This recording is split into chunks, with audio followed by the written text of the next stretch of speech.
Wait a second. You don't want to read on your own? You'd rather me read to you? That's fine. That's fine.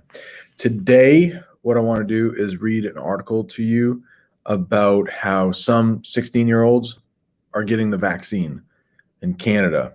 Now, if you remember, we spoke about this in CNN 10 in the United States.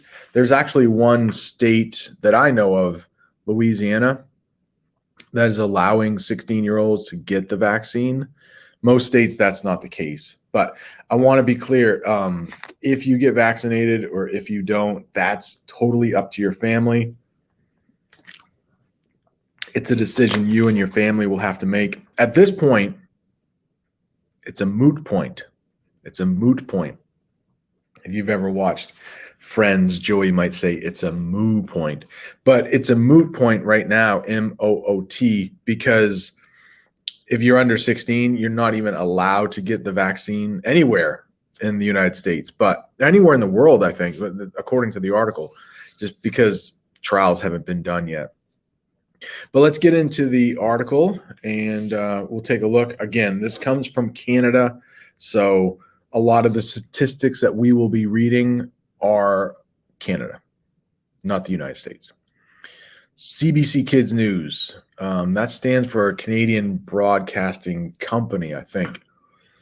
These 16-year-olds got the COVID, vaccine. There's no way I'm going to say the name of this town, but I'll try. Rachel Mendoza, 16, from Mississauga, Ontario, received her COVID vaccination on March 6th. So far, only teens 16 and over can get the shot. A handful of teens are among the first Canadians to get the COVID-19 vaccine. Rachel Mendoza, 16, is one of Canada's youngest people to get the shot. She's an essential worker because she works part-time as a pharmacy assistant at Shoppers Drug Mart in Mississauga, Ontario. It's very important for me to do this, she said. She received her first dose of Pfizer BioNTech shot on March 6th. So in this country, we do have the Pfizer vaccine. Yes, that's the one I got. Pfizer. We have the Johnson & Johnson. I think we talked about that. We have the Johnson & Johnson one. And we also have the Moderna. So Johnson & Johnson, one shot, you're done. 14 days after that, you're fully vaccinated. Because I got the Pfizer on, I think, March. I can't remember. I go back from my next one on April 7th. So 2 weeks after that, I will be fully vaccinated. So you're not fully vaccinated until that second shot.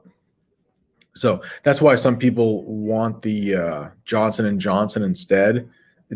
Apparently, it's not quite as effective as keeping you from getting sick at all, but it's just as effective from keeping you from getting really sick or hospitalized or worse. So back to the article. I'll make it bigger so you can see it. Rachel lives with her parents who are immunocompromised. Whoa, big word. But guess what? You don't have to look it up because the article, this is important. The article will often tell you the meaning of the big word. So just keep reading. That means their immune systems are weak, making it harder to fight off infection and disease. Rachel was excited to get the vaccine because it will help keep her parents safe. Now, this is, you can see there's quotes right there. This is Rachel talking. I think everybody should go get the vaccine, go get vaccinated if they're able to, because they can keep their friends and family safe, she said. Just be aware, that's her opinion. Okay, that's her opinion. That is not a fact. Again, it's up to you and your parents. If the time comes for you to get vaccinated, are you going to, or are you going to sit this one out?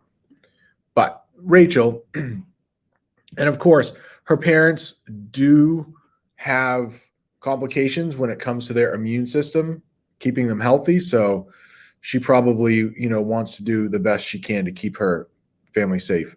Rachel works part-time at Shoppers Drug Mart, filling prescriptions. I'm surprised they let a 16-year-old do that. If you give the wrong prescription to somebody, that could have some bad consequences. Rachel, they probably don't let her, she must, I don't know how that works. Rachel, be careful, man. Don't give people the wrong prescription.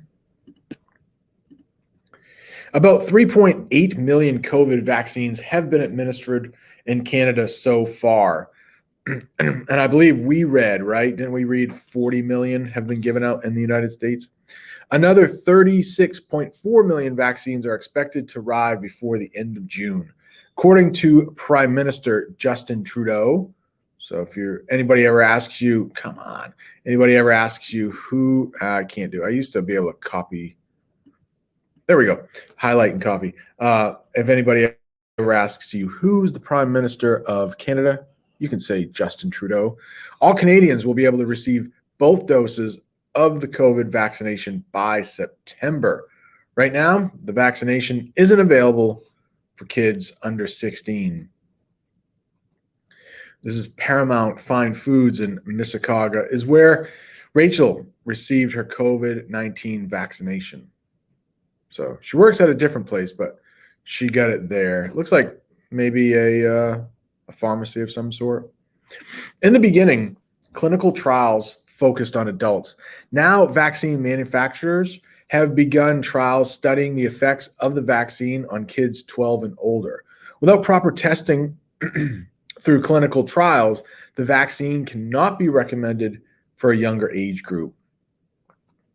And if you think about it, that makes sense because, by and large, people who were dying from COVID were not young people. They were older people. In fact, usually, much older. So that was the focus for the vaccine, is how would it work on older people, get them the vaccine, try to save some lives.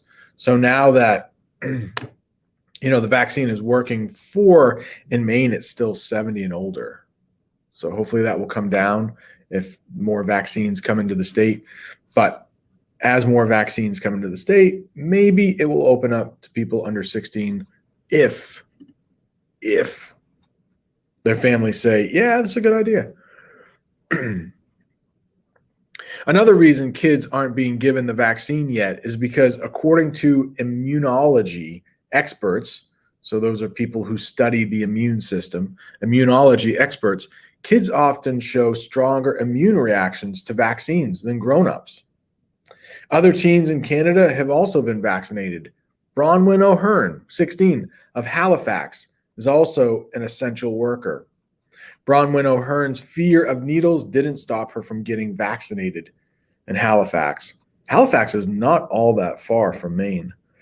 She stayed socially distant from her friends this year to continue working at a Halifax nursing home as a long-term care worker.